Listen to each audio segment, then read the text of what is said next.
الحمدللہ رب العالمین والصلاة والسلام علی سید المرسلین اما بعد فاعوذ باللہ من الشیطان الرجیم بسم اللہ الرحمن الرحیم۔ ناظرین و سامعین، آج انشاءاللہ عز و جل ہم سورہ بقرہ کی آیت نمبر 71 سے سننے کی سعادت حاصل کریں گے۔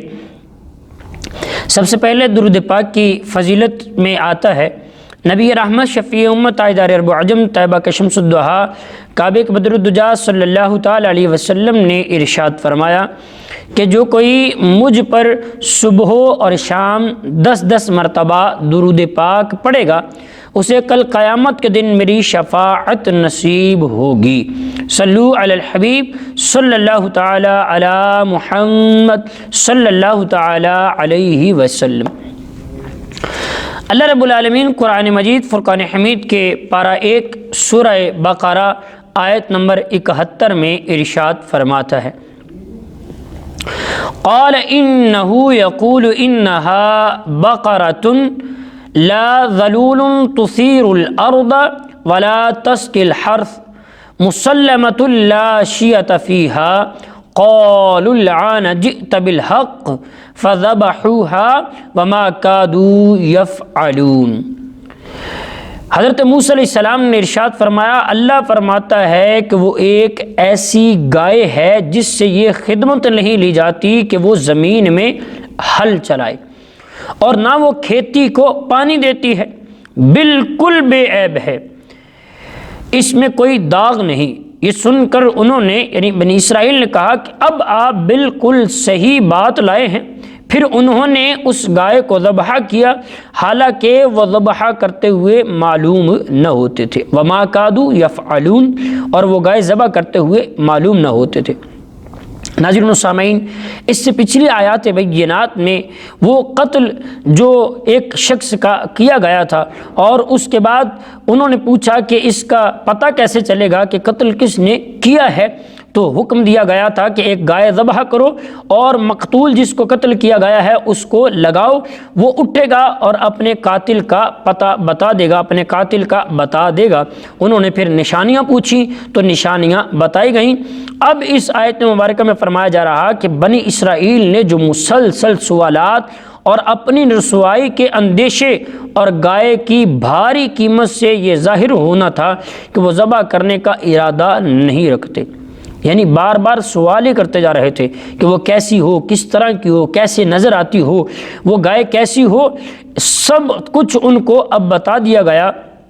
مگر جب ان کے سوالات شافی جوابوں سے ختم کر دیے گئے تو انہیں پھر بالآخر گائے کو ذبح کرنا ہی پڑا۔ آگے ارشاد فرمایا آیت نمبر 72 میں،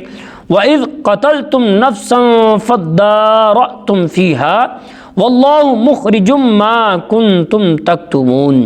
اور یاد کرو جب تم نے ایک شخص کو قتل کر دیا پھر اس کا الزام کسی دوسرے پر ڈالنے لگے، حالانکہ اللہ ظاہر کرنے والا تھا اس کو جسے تم چھپاتے تھے۔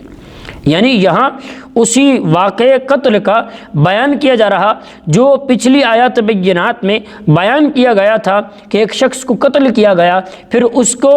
معلوم کرنے کے لیے کہ کس نے قتل کیا ہے وہ سارا کچھ اس آیات بینات میں بیان کیا گیا تھا۔ آگے آیت نمبر 73 میں اللہ رب العالمین ارشاد فرماتا ہے،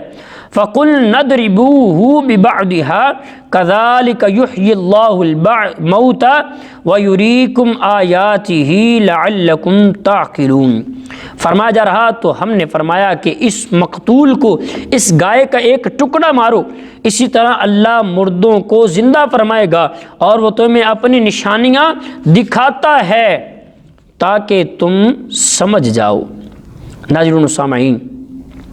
بنی اسرائیل نے گائے ذبح کر کے اس سے کسی بھی حصے کو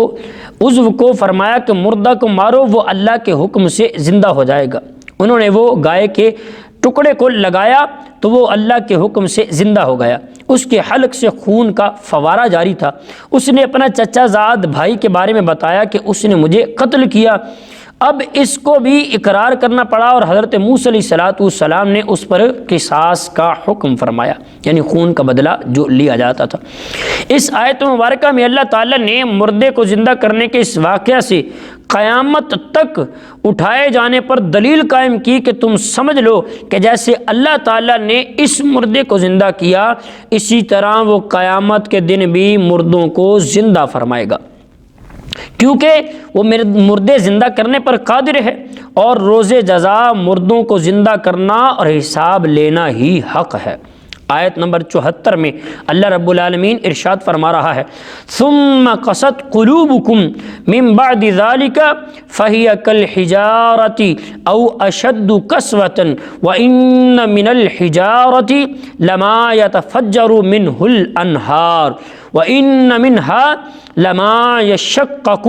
فيخرج منه الماء وان منها لما يهبط من خشية الله وَمَا اللَّهُ بِغَافِلٍ أَمَّا تَعْمَلُونَ۔ ارشاد فرمایا جا رہا، پھر اس کے بعد تمہارے دل سخت ہو گئے تو وہ پتھروں کی طرح ہیں، بلکہ ان سے بھی زیادہ سخت ہیں، اور پتھروں میں تو کچھ وہ ہیں جن سے ندیاں نکلتی ہیں، اور کچھ وہ ہیں جب پھٹ جاتے ہیں تو ان سے پانی نکلتا ہے، اور کچھ وہ ہیں جو اللہ کے ڈر سے گر پڑتے ہیں، اور اللہ تمہارے اعمال سے ہرگز بے خبر نہیں ہے۔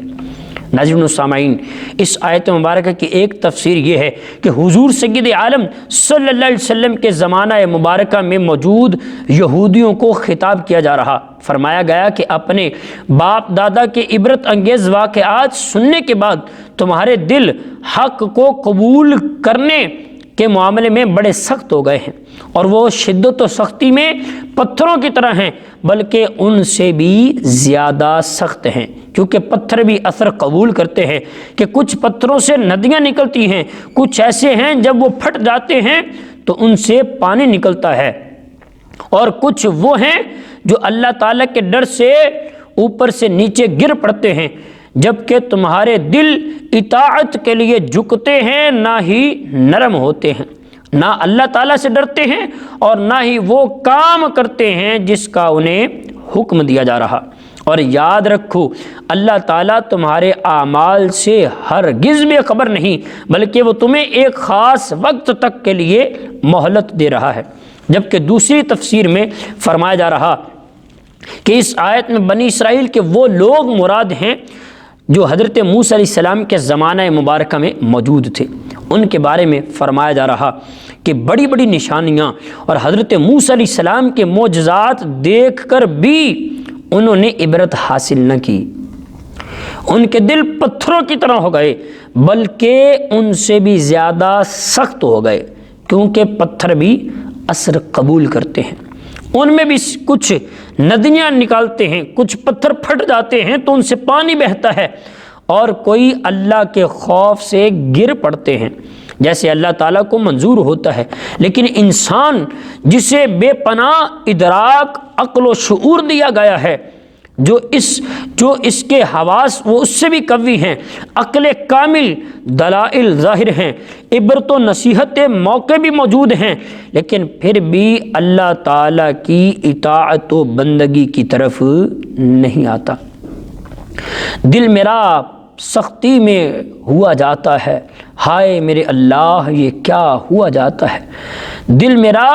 پتھر سے بھی زیادہ سخت ہوا جاتا ہے، ہائے اللہ یہ کیا ہوا جاتا ہے۔ ناظرین و سامعین غور کریں، اس سے پتہ چلا کہ دل کی سختی خطرناک ہے۔ اللہ تعالیٰ سورہ زمر کی آیت نمبر 22 میں ارشاد فرماتا ہے، افمن شرح اللہ صدرہ للاسلام فہو علی نور من ربہ فویل للقاسیۃ قلوبہم من ذکر اللہ اولئک فی ضلال مبین۔ تو کیا وہ جس کا سینہ اللہ نے اسلام کے لیے کھول دیا، وہ اپنے رب کی طرف سے نور پر ہے، اس جیسا ہو جائے گا جو سنگ دل ہے، تو خرابی ہے ان کے لیے جن کے دل اللہ کے ذکر کی طرف سے سخت ہو گئے اور وہ کھلی گمراہی میں ہے۔ حضرت عبداللہ بن عمر رضی اللہ تعالیٰ نے روایت کرتے ہیں، حضور اقدس صلی اللہ علیہ وسلم نے فرمایا، اللہ تعالیٰ کے ذکر کے علاوہ زیادہ کلام یعنی باتیں نہ کیا کرو، کیونکہ اللہ کے ذکر کے علاوہ کلام کی کثرت دل کو سخت کر دیتی ہے، اور لوگوں میں اللہ تعالیٰ سے زیادہ دور وہ شخص ہوتا ہے جس کا دل سخت ہو۔ اس طرح کی آیت بینات سورہ راج کی آیت نمبر 16 اور 17 میں بھی بیان فرمائی گئیں۔ تو ناظرین و سامعین غور کریں، کہیں ہمارے دل سخت تو نہیں ہو گئے؟ کہیں اللہ کی عبادت کی طرف ہم کیوں نہیں آتے؟ نبی پاک علیہ السلام نے فرمایا دلوں کو زنگ لگ جاتا ہے جس طرح لوہے کو زنگ لگ جاتا ہے۔ عرض کی گئی یا رسول اللہ اس کو کیسے دور کیا جائے؟ ارشاد فرمایا اللہ کے ذکر سے اور کثرت کلام سے کم کیا کرو۔